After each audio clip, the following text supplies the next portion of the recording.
सकाळच्या घाईमध्ये नाश्त्याला, टिफिनला द्यायला असा काहीतरी सोप्पा पदार्थ पाहिजे, की जो झटपट होईल, हेल्दी असेल आणि विशेष म्हणजे चविष्ट असेल. तर असाच एक पदार्थ म्हणजे रव्यापासून बनवलेले हे अप्पे. बनवायला खूप सोपे आहे. कोणीही सहज बनवेल अशी ही सोपी रेसिपी.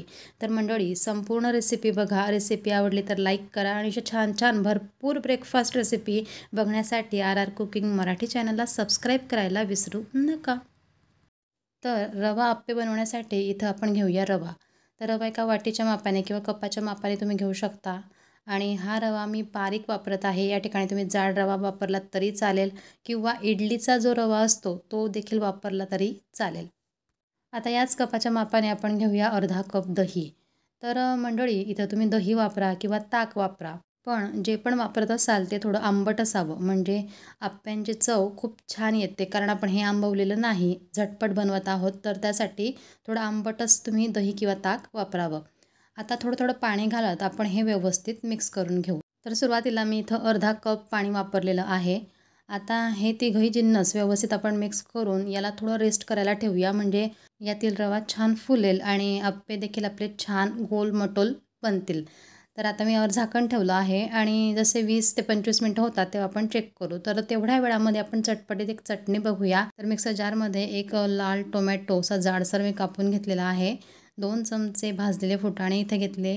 नंतर लाल मिरच्या आणि 2 ते 3 लसणाच्या पाकळ्या आणि चवीपुरता मीठ घालून आपण यात थोडं पाणी टाकायचं आणि ही चटणी वाटून घ्यायची. तर मंडळी ही जी चटपटीत चटणी आहे ती शेंगदाणे जर तुम्ही खात नसाल तर नक्की बनवा, कारण अशी ही शेंगदाणे न घालता चटपटीत चटणी खूप छान बनते. आणि या चटपटीत चटणीवर असा गरमागरम थोडा तडका दिला तर अजूनच चव छान येते.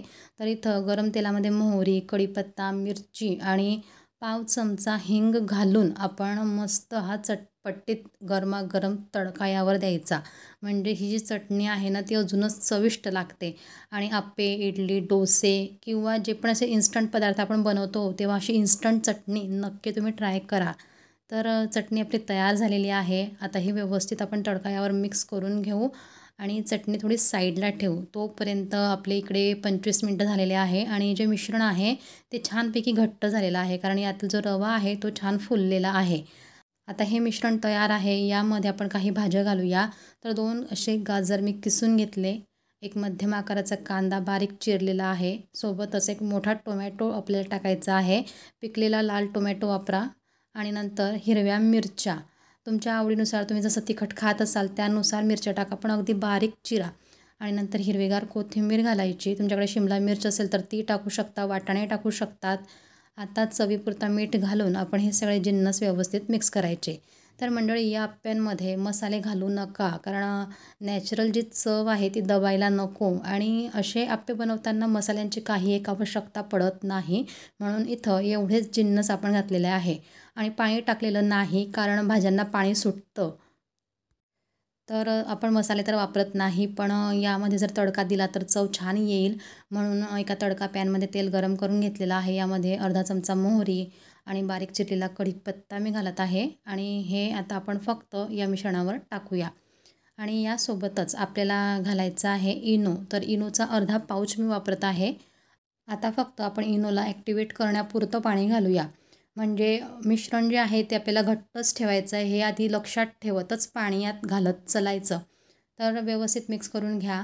आणि जसं आपण इनो घातल्यावर हे बॅटर थोडं हलकं होतं आणि थोडं फुलतं आणि याची कन्सिस्टन्सी अगदी जवळून तुम्ही बघा, असाच घट्टपणा याला हवा, पातळ बॅटर नको. घट्टपणा असलेलं बॅटर जर वापरलं तर छानपैकी आपले आप्पे फुलतात. आता इथे आप्पे पात्र मी गॅसवर ठेवलेलं आहे आणि प्रत्येक साच्यामध्ये थोडं थोडं तेल घालत आहे. तर मंडळी या साच्यामधील तेल जेव्हा गरम होतं तेव्हा इथं तुम्ही काळे तीळ किंवा अशा प्रकारे पांढरे तीळ वापरू शकतात. म्हणजे दिसायलाही आकर्षक दिसतं आणि शिवाय तीळ आहारामध्ये आपल्या येते. तर मी थोडी थोडी तीळ घातलेली आहे. तीळ थोडी तडतडल्यानंतर यामध्ये आपण बॅटर टाकायचं. तर बॅटर हे घट्ट आहे हे लक्षात घ्या पहिले. आणि दुसरं म्हणजे बॅटर हे भरपूर टाका. एक एक चमचा इथं मी टाकलेला आहे आणि नंतर पुन्हा थोडं थोडं टाकत अगदी वरपर्यंत येईल एवढं बॅटर यामध्ये झालेलं आहे. आता यावर झाकण ठेवायचं आणि 2 ते 3 मिनटानंतर हे झाकण उघडायचं.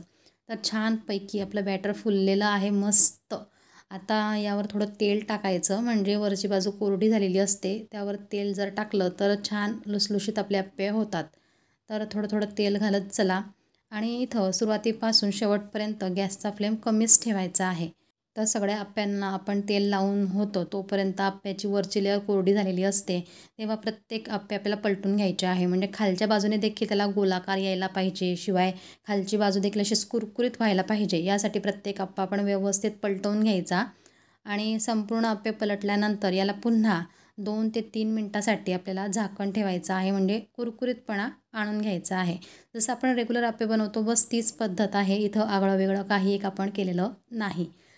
तर काही वेळातच आपले हे सगळे अप्पे पलटून झालेले आहे. त्यावर थोडं तेल टाकून 2 ते 3 मिनटं पुन्हा झाकण ठेवायचं आणि 2 ते 3 मिनटानंतर खालची बाजू देखील आपली कुरकुरीत झाली आहे की नाही हे चेक करायचं. तर मंडळी तुम्ही बघू शकताय दोघंही बाजूने हे अप्पे अगदी मस्तपैकी छान शेकून झालेले आहे आणि आकाराला असे मस्त गोल मटोल हे अप्पे आपले तयार आहे, कारण इथं कन्सिस्टन्सी आपण बॅटरची परफेक्ट ठेवलेली आहे.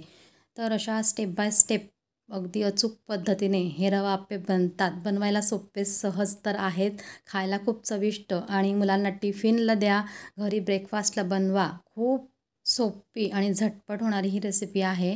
जसे वरतून हे छान शेकले गेले आहे तसे आत देखील अगदी यामध्ये कच्चापणा राहिलेला नाही, मस्त तयार आहेत. तर मंडळी रेसिपी आवडली असेल तर लाईक नक्की करा, शेअर करा ही रेसिपी आणि कमेंट्समध्ये तुमच्या प्रतिक्रिया नक्की कळवा. आणि अशा छान छान ब्रेकफास्ट रेसिपी नेहमी बघण्यासाठी RR कुकिंग मराठी चॅनलला सबस्क्राईब करायला विसरू नका.